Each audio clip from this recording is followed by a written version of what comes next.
Today is Thursday, October 11th. We are here regarding Docket 1240, message and order authorizing the City of Boston Department of Innovation and Technology to enter into a contract with Crown Castle Fiber, LLC, for a period of up to 30 years for the lease of fiber optic cable connecting 170 city buildings with the city's existing fiber optic network. The contract terms of 20 years plus 2 5-year city renewal options requires City Council approval pursuant to Section 12 of Chapter 30B of the General Laws. I'd like to remind folks this is a public hearing being broadcast live on RCN 82, Comcast Channel 8, and Verizon 1964, streamed at boston.gov/city-council-TV. Ask folks again to silence your electronic devices, and at the conclusion of the department's presentation and questions from my colleagues, we will take public testimony. There's a sign-in sheet to my left by the door. I ask that you state your name, any affiliation, and residence, and check the box if you do wish to testify. And you can also submit written testimony at any time to the committee at ccc.wm@boston.gov. And we are here with still interim Chief Information Officer Patricia Boyle, Mike Lynch, Ed Pinkerton, and I'm sorry, we just met Alex. Nice to see you guys. And I am also joined by my good friend from South Boston, Councilor Eddie Flynn. So take it away, Patricia. Thank you, Councilor. We appreciate it. We're really thrilled to be here today to talk about the Boston Fiber network expansion, or what we call BoNet.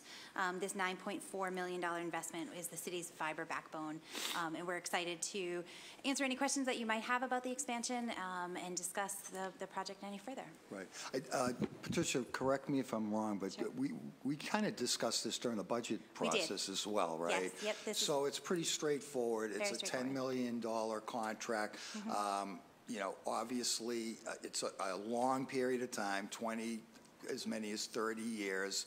I think people might be a little apprehensive, but basically it's infrastructure that we're renting for that amount of time, and connecting many city-owned buildings, particularly BPS, our schools, our community centers, our elderly buildings, BHA buildings, and traditionally some underserved folks so that they can have access to Wi-Fi and other internet services. Correct. Okay.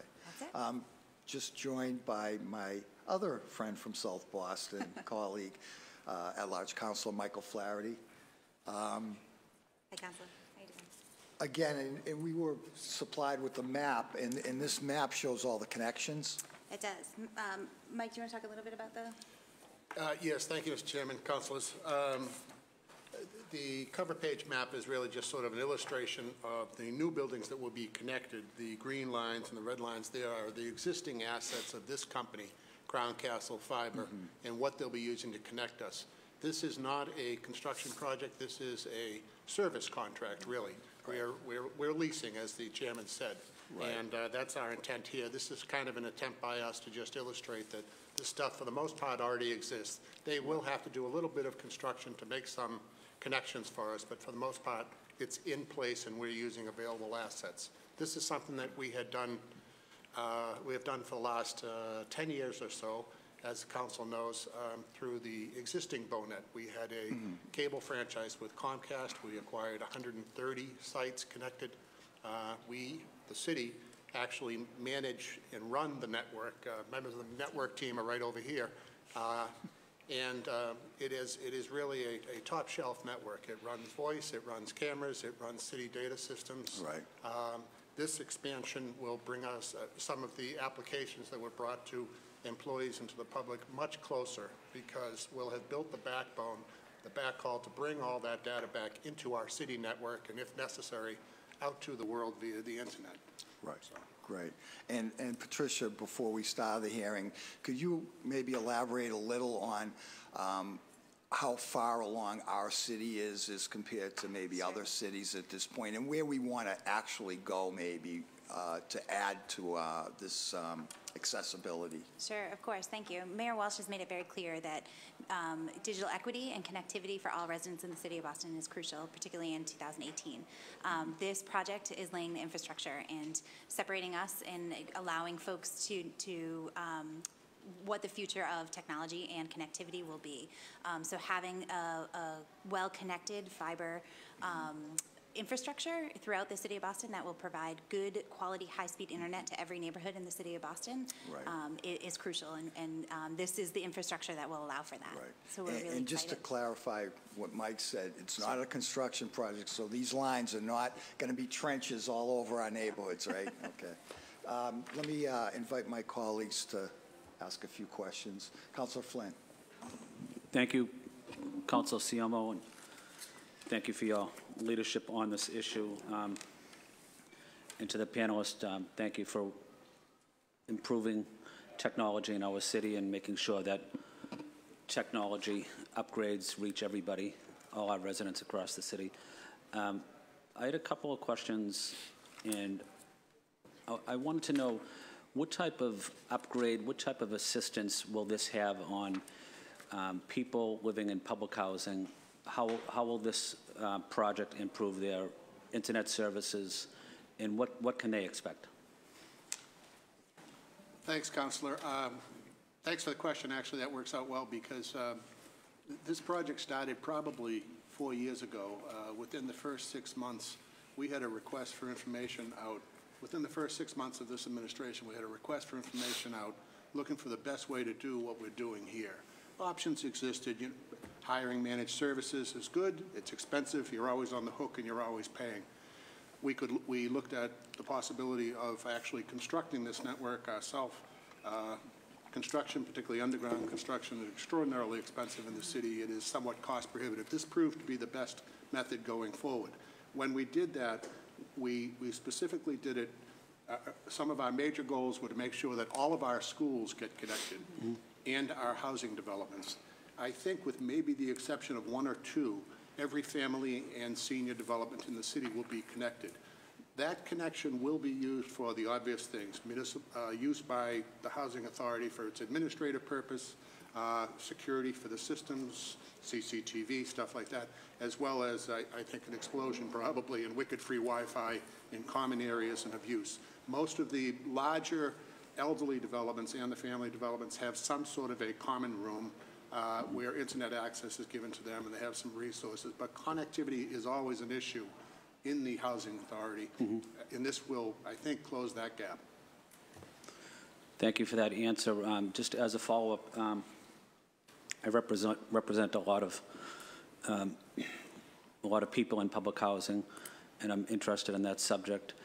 Can we do any type of outreach to the people in the public housing, living in public housing, letting them know how this will help them, how this will impact them, and that this service is available to them, and it could benefit them and enhance their quality of life? I just want to make sure that they know about it, and it's a great program, it's a great service. But if they don't know about it, it kind of defeats the purpose. So I just want to see if there's like a PSA we also can include as part of this project. Absolutely, Councilor. I think that's very doable. We've worked pretty closely with Administrator McGonigal on this project. Okay. And I know Lydia in his office, as well as someone at Comcast and someone in our office, have been going out to the elderly developments. There's there's 2 things here. There's a gap in that people do not have resources, and particularly with the elderly developments, there's a lack of understanding of what they're missing. So both questions need to get addressed. Be happy to do that. Be happy to work with you if there are some priority sites you'd like us to look at. Yeah, thank you. I've been over a couple developments in Chinatown, I think Mass Pike Towers, and they were asking me about the internet service that they're receiving, the connection they're receiving, because it's a tall building, and maybe because it's close to the Mass Pike that their reception is not all that effective. But can we also take a special look at some of the some of the elderly living in maybe difficult to reach locations, just to make sure that this service would be available for them and to help them? Happy to do so, Councilor. Okay. And also, what type of outreach are you having with the Boston Public School System to let them know about the changes and how this will impact the students? Is that beginning now, or will it be a continued conversation with public schools? I could be wrong, and these guys over here will correct me, but at the current point, we have 2 check-in meetings every week on this and an ancillary project. And at least 2 people, Andy Horgan of Rosendale and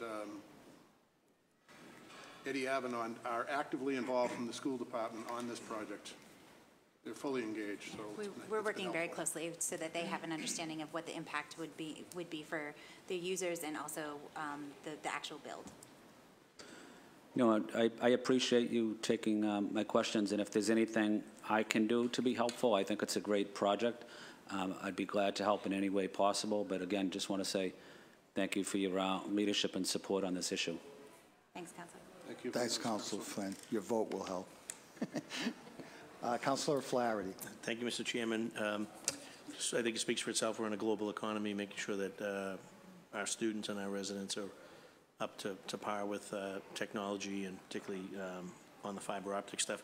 I just a couple quick questions. On the second paragraph of the submittal, it said, "Do it seeks to enter into a contract to create dark fiber pathways for it to provide service between the 170 identified new city locations and the existing network." So if you can kind of just explain to me what's a dark fiber pathway, and also where those 170 new locations. So we have in front of us, we have obviously a map that the chairman had pointed out, and then we have 2 additional maps here that sort of point out locations. Is this a full list of the 170 and a new and existing, or is there another list that? Because I'd like a complete list, and the only way I reference it is because I just looked at it quickly, and for example, my kids went to the Perry School and then they went to the Murphy School, and I don't see either one of those on this list on these charts. So, do you see the other packet? yeah. This packet of information here, do you have, Councilor?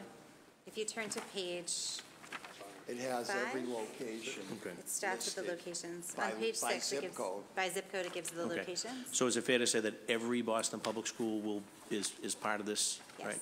And I see that we have some of the housing developments and some of our senior developments as well. So Yes. same for that, are all of them included? That's Okay. right.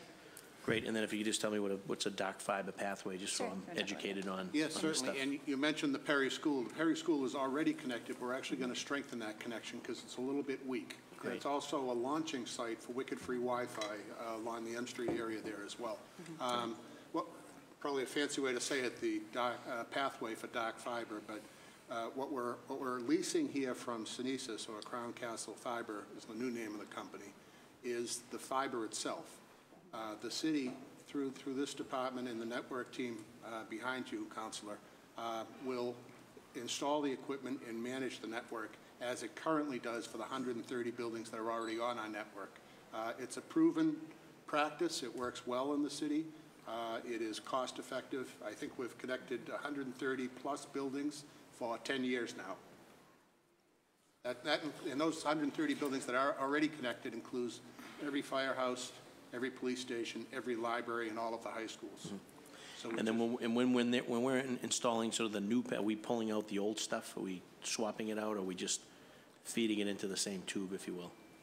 we're hoping to be able to bring it in the same tube. We're not going to pull anything out. Okay.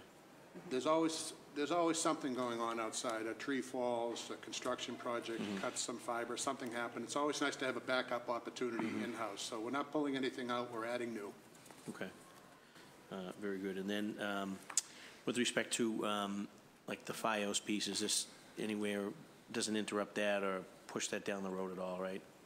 Actually, that's a good question, Councilor, because over the last year we have been working, as you know, with Verizon, and they have stepped up in a big way, like Comcast had done 10 years ago, and they are also contributing dark fiber. So while this lease has 173 sites in it, Verizon is also going to do quite a number of sites, and they're going to be providing us with dark fiber, much in the same way as Comcast does. And, I mean, the expansion of the city network and the sort of full coverage of all the city buildings is going to be quite impressive when this is done.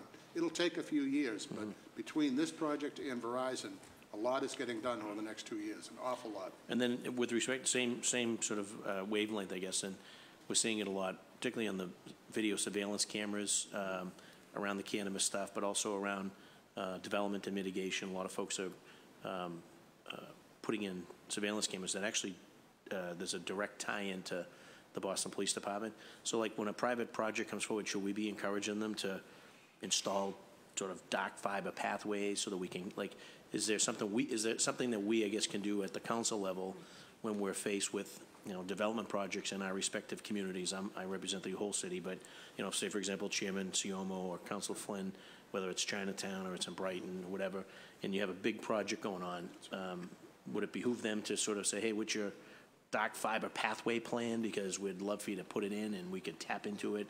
And does that help us at all, or am I talking apples and oranges? It helps, Councilor, it helps us, but more importantly, it helps the residents of those new developments. So in the district of Councilor Flynn, in your hometown in South Boston, as the new development happened down the lower end, this issue came up a lot over the last 4 years, particularly with the smaller, I call them smaller because I don't know what description they are, but let's say 20 units or less. Developers would quickly get in, they'd be building, they wouldn't think that, gee, I should have Verizon come in and I should have Comcast come in so people have choice. And then folks would get inside and, you know, whatever, their phone wouldn't work, or they wanted to have choice. They wanted to be able to say, I don't want to go with this company, I want to go with these guys. It's very important to our citizens. So one of the things that the department has worked on, Patricia's familiar with this, is that we have developed a questionnaire. And I believe it's been adopted, it's voluntary, but it's been adopted into Article 80. There's a questionnaire for developers to fill out. And it doesn't tell them what they have to do, but it asks the right questions so they think, you know, that makes sense. Do this on the front end, and it works towards the future. Great, awesome. Thank you very much. Great. Just a couple of quick wrap-up questions. So it's kind of like a rental agreement, I think you described, and the math would be about $300,000 per year for 30 years, or is it for 20 and then we have to renew, you know, separate agreements for the 5 and 5? Is it for 20 or 30 years, I guess, is the 10 So million? the contract is for 20 years with 2 options to renew. 2 options, and at 5 that years. time you'll negotiate whatever the market Exactly. bears or something. Right. And what is the infrastructure? So you said, Mike, Comcast started this 10 years ago, and this fiber that this company, or with the fiber we're using, is it that old too, 10 years, and does it matter? Like, Fiber seems to have an incredibly long life. Some of the, Brett Haynes is over there, and he'll remember this from, I think back in the late 80s or early 90s, we installed through one of these type of partnerships what we call the MXP fiber. It is still active. It runs from City Hall down to Fenway Fire Alarm, hits the library and a few buildings along the way as well. Fiber can last an incredibly long time as long as it is well placed. Yeah. right, it's not like, you know, rubber wire or anything, or cables above ground that are with the elements and all that. And this is kind of just for my education. Years ago, I remember we tried to get the telecom companies to pay us like rent for the airspace. This being in underground, do we kind of get some kind of reciprocal consideration because it's public, you know, they're using public land, so to speak? If you follow what I'm saying. Well, we have, in the city, for probably the last 30 years, they've had a shadow conduit policy. So if you're making a dig, you're encouraged to put in extra empty conduit for future use, either by the city or by another provider. Right. Next guy in, he's going to pay the same amount as you did. But the reason that was done, and I think it's a good policy, but the reason it was done was to preserve the streets, to keep somebody from coming in 2 years later and digging it up again. Which makes everybody in our neighborhoods happy when that happens, you know? Exactly. And in terms of the usage, I could just add that RCN, Comcast, and now Verizon, as our cable providers, they have a license with the city. They're all willing to share and are sharing with us dark fiber.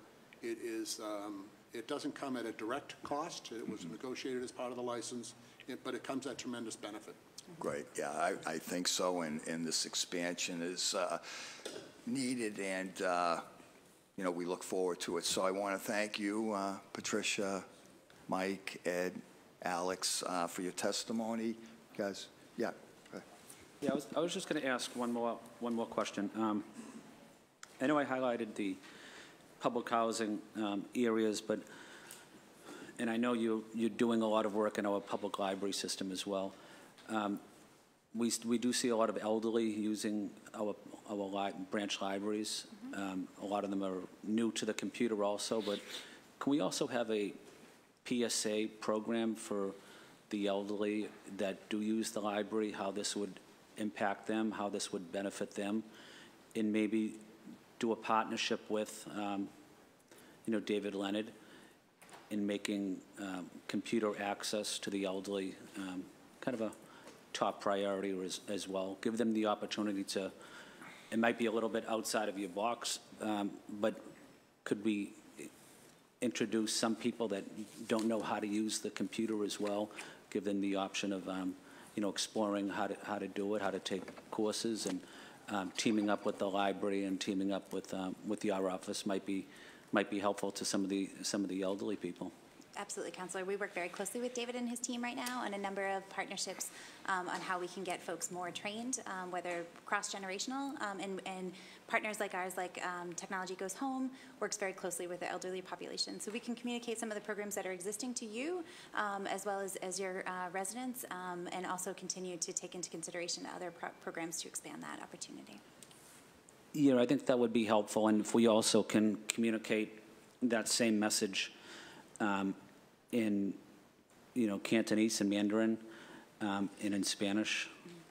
I represent a high concentration of Spanish speaking and Cantonese and Mandarin as well, but if we can also communicate with them in languages that, of course, other than English as well. Of course. Yeah. Thank you. Thank you. Thank you, and Councilor Flaherty has a question. Just again, looking at anything out at Long Island.